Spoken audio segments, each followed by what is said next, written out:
Ingat, bersyukurlah Anda, dan apapun yang Allah berikan kepada Anda sebetulnya adalah itu tangga dan kendaraan untuk melambung tinggi menuju Allah. Kalau Anda faham, apapun yang Allah berikan kepada Anda, maha kasihnya Allah kepada hambanya, semua hamba diberi bekal untuk meluncur menuju Allah dengan mudah. Yang punya jabatan dengan jabatannya, yang punya ilmu dengan ilmunya, yang punya kekayaan dengan kekayaannya. Sesungguhnya itu semua adalah karunia yang Allah kirim untuk mendekatkan diri kepada Allah. Cuman tidak semua dari kita sadar kalau itu karunia dari Allah untuk menuju Allah. Sehingga banyak orang yang terlena dengan hartanya, orang yang terlena dengan pangkatnya, bahkan mungkin mengejar harta lupa Allah, mengejar pangkat lupa Allah. Akan tapi sekarang harus kita rubah. Kejar karirmu setinggi-tinggimu, wahai hamba yang mampu mengejar karir, tapi ingat tujuanmu adalah untuk Allah, membela Allah, membela hamba Allah, membela agama Allah subhanahu wa ta'ala. Yang mengejar kekayaan, lihat, mencarilah rizki sebanyak-banyaknya. Dan jika memang dirimu bakat untuk menjadi orang kaya, bukan sebuah aib dan bukan dilarang kalau Anda bercita-cita untuk menjadi orang terkaya di dunia.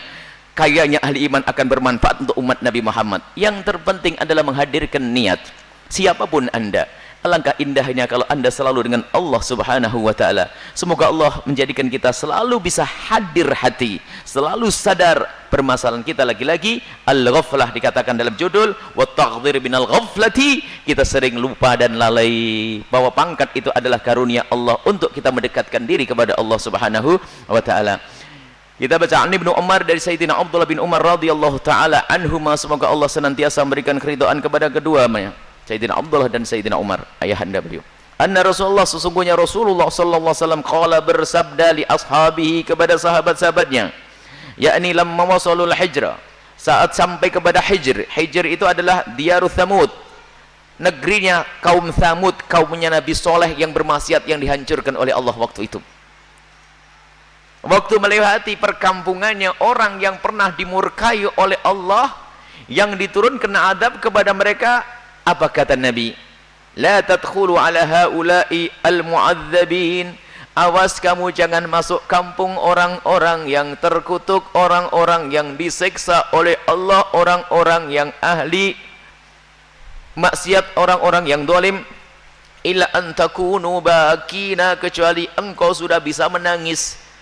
Karena pentingnya untuk memikir dirinya sendiri. Kita melihat kematian seseorang untuk mengingat kematian kita. Kita melihat kemaksiatan seseorang untuk melihat diri kita. Jangan sampai kita seperti dia, bakina, menangis. Fa ilam takunu bakina, kalau engkau masih belum bisa menangis, fala tadkhulu alaihim, jangan kau lewat ke kubur mereka, jangan engkau lewat ke tempat mereka. Takut gantinya tangis kamu berbangga kepada mereka, senang dengan keberadaan mereka, bangga dengan mereka, hilanglah imanmu. La yusibukum ma asabahum, jangan sampai la yusibukum, agar tidak menimpamu apa yang menimpa mereka. Masuk ke tempat Allah mengutuk mereka, masuk ke tempat Allah menghukum mereka dengan tangis. Kalau tidak dengan tangis, awas, hati-hati. Khawatir engkau kena musibah seperti mereka. Musibah apa? Siksa. Sebelum siksa, bangga dengan mereka, masuk wilayah kekufuran, sehingga kita menjadi zalim seperti mereka, karena kita tidak mengambil pelajaran bahwa kezaliman itu menjadi sebab Allah murka. Mestinya Anda ingin jadi apa sih? Kan gitu. Kalau Anda ingin jadi orang kaya, sering ingat Qarun deh, gitu loh. Kalau Anda ingin jadi seorang pejabat atau raja, ingat saja Fir'aun setiap hari, biar tidak jadi kayak Fir'aun, gitu. Biar Anda menjadi seorang presiden yang benar. Nah ini, mengingat agar saya tidak jadi seperti dia. Karena dia sampai hari ini tersiksa. Kalau sampai aku menjadi seorang presiden atau raja, tapi tidak menjaga diri agar jauh dari segala kezaliman, aku bisa seperti dia dong. Nah ini, aku ingin menjadi orang kaya, tapi orang kaya yang tidak seperti Qarun. Qarun tenggelam hartanya, ditelan bumi, dan Qarunnya pun ikut ditelan bumi. Saya tidak ingin jadi seperti Qarun. Biarpun Qarun masyhur sampai hari ini, siapa yang nggak kenal Qarun? Harta kita pun disebut harta Qarun, masyhur, itu disebut dalam Al-Quran. Qarun masyhur. Mau jadi orang terkenal? Jadilah Qarun.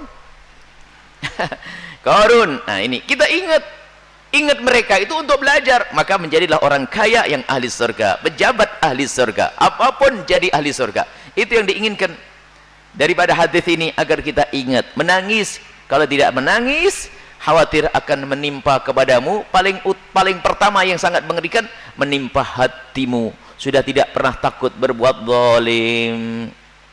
Wa fi riwayatin, riwayat lain, qala, beliau bersabda, lamma marra Rasulullah, waktu Nabi melewati bil hijri, ka Hijr, yaitu tempatnya kaum Thamud, qala, Nabi bersabda, la tadkhulu masakinal ladzina zalamu anfusahum, jangan engkau masuk pemukimannya orang-orang yang berbuat zalim kepada diri mereka sendiri. Zalim kepada diri mereka sendiri itu apa? Melakukan kemaksiatan, kemungkaran.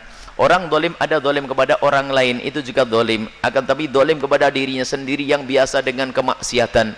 Sebab maksiat menjadikan dia akan dihukum di neraka. Jadi kalau ada orang mengulurkan tangannya ke api, dia zalim. Kenapa kau bakar tanganmu? Semua akan berkata, zalim kamu dekat dirimu, jangan kau bakar tanganmu. Ini bukan membakar tangan, tapi membakar sekujur tubuh ke neraka jahanam. Maka itu orang yang sangat zalim. Tapi ingat, siapapun yang ahli maksiat hari ini, yang ahli maksiat detik ini, ketahuilah Allah Maha Pengampun. Jangan tunda tobat, siapapun anda. Kalau anda menunda-nunda tobat, khawatir malaikat Israel keduluan datang. Dan semua dosa yang dilakukan seorang hamba, jika belum diampuni oleh Allah, dosa itu akan tampak di alam barzah. Dan rasa sakit di alam barzah yang paling ringan pun ternyata menjadi sakit yang paling sakit di dunia. Paling sakitnya keadaan di dunia kalau dibanding rasa sakit yang paling ringan di alam barzah, nggak ada apa-apanya. Maka harus takut kita kepada Allah Subhanahu wa taala, kepada hukuman Allah. Tengok dirimu sendiri, lihat dirimu, jangan lihat orang lain. Lihat dirimu yang banyak dosa, ayo ngadep kepada Allah. Kematian tidak ada yang tahu. Kalau sudah mati datang tidak bisa ditunda. Malaikat Israel tidak bisa untuk menunda pencabutan nyawa. Semoga Allah memanjangkan umur kita dalam ketaatan serta sehat walafiat, dan kelak saat malaikat Israel mencabut nyawa kita dalam keadaan kita sudah diampuni oleh Allah. Ini mengerikan di alam barzah. Nggak laku lagi kekayaan yang anda miliki untuk membeli malaikat menyogok, nggak bisa. Itu di dunia sogok menyogok, di alam barzah nggak laku lagi. Dosa akan datang dalam bentuk yang menyeramkan, itu belum hukuman. Maka merenung itu penting, merenung kematian diri, merenung masa depan kita nanti. Semua dosa yang dilakukan seorang hamba di dunia, kalau tidak diampuni oleh Allah, akan tampak di alam barzah. Maka ayo bergegas kita menuju kepada Allah.